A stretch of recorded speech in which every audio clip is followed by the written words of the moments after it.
जहां एससीओ की बैठक चल रही थी, उसी समय नेटो जो आज की डेट में यूरोप की ढाल बना हुआ है, भारत, चीन, ब्राज़ील के सामने लाचार दिख रहा है। और लाचार इसलिए भी क्योंकि अब नेटो रूस को नहीं रोक पाया तो उसने भारत को ही धमकी देना शुरू कर दिया है। ये तो आप जानते ही हैं। आज की तारीख में अगर आप दुनिया की कूटनीतिक चालों को ध्यान से देखें तो एक बात साफ नज़र आती है। नेटो जो अभी दुनिया की सबसे बड़ी सैन्य ताकत मानी जाती है, अब यूरोप की ढाल बनकर रह गया है। एक ऐसी ढाल जो खुद जंग खा चुकी है, अब दूसरों को अपने पीछे खड़ा करने की जद्दोजहद में लगा है। यहाँ हो ये रहा है कि वेस्ट को रशिया से जीत नहीं मिल पा रही है, तो अब वो भारत, चीन और ब्राज़ील जैसे देशों को टारगेट कर रहा है और ख़ासकर भारत पर ऐसा दबाव बनाया जा रहा है जैसे सारी गलती वही कर रहा हो। रूस को ग्लोबली अलग थलग करना और यूक्रेन युद्ध को अमेरिका के फेवर में मोड़ना, और इस पूरी स्क्रिप्ट में सबसे बड़ा रोल नेटो ही निभा रहा है, जो अमेरिका के साथ रूस पर दबाव बनाने की मुहिम चला रहा है। और ख़ास बात यह है कि यहाँ पर रूस को 50 दिनों की डेडलाइन दे दी गई है कि रुक जाओ वरना हम आपको ठोकेंगे।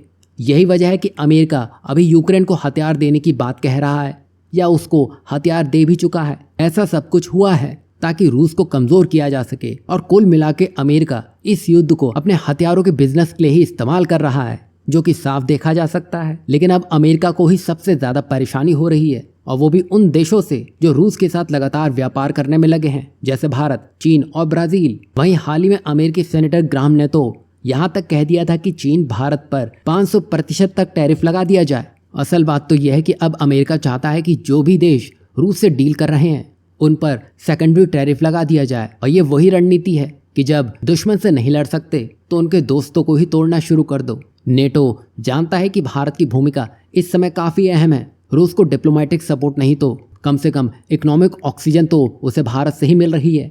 वहीं भारत को ऐसा दिखाया जा रहा है कि जैसे वो युद्ध को बढ़ावा दे रहा है।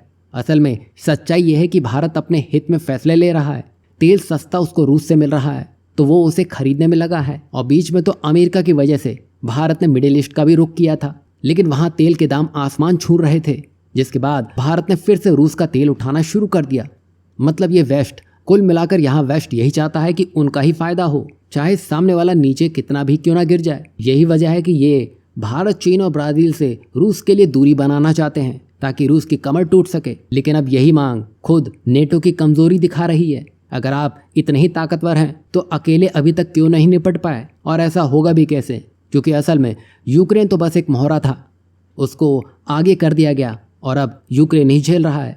असल में यहाँ 50 दिनों की टाइमलाइन रूस को नहीं बल्कि पूरे ब्रिक्स समीकरण को एक तरह से वार्निंग है, क्योंकि वेस्ट जानता है कि रूस अगर अभी टिका हुआ है तो भारत जैसे देशों की ट्रेड और सप्लाई चेन के सपोर्ट की वजह से अभी यूरोपियन यूनियन और अमेरिका खुद भारत से बड़ी ट्रेड डील की बातचीत कर रहे हैं। लेकिन दूसरी तरफ भारत पर दबाव बनाने की कोशिश भी की जा रही है। अब सोचिए, अगर भारत पर इतना दबाव बढ़ेगा तो क्या भारत इन देशों के साथ आगे बढ़ेगा? क्योंकि ये कब किस बात पर अड़ जाए भारत कुछ नहीं कर सकेगा। यही नहीं, खबर अभी ये भी है कि रूस ने भारत से करीब 10 लाख श्रमिकों की मांग की है ताकि वो अपनी युद्धकालीन इंडस्ट्री और इंफ्रास्ट्रक्चर को मजबूती दे सके। अब वेस्ट को यही बात सबसे ज़्यादा खटक रही है, और यही वजह है कि अमेरिका और नेटो अब भारत को रूस से अलग करने के लिए दबाव बना रहे हैं, कभी बातचीत के बहाने तो कभी धमकी के जरिए।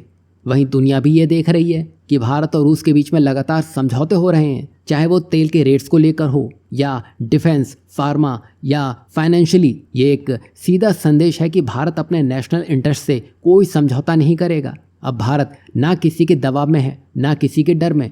अगर यहाँ ज़्यादा दबाव बनता है तो भारत झुकेगा नहीं, उल्टा एक नया अलायंस और विकल्प तलाशने में भारत देरी नहीं करेगा। ये आने वाला वक्त बताएगा कि भारत, चीन और ब्राज़ील किस तरह से डिसीजन लेते हैं और वेस्ट को जवाब देते हैं।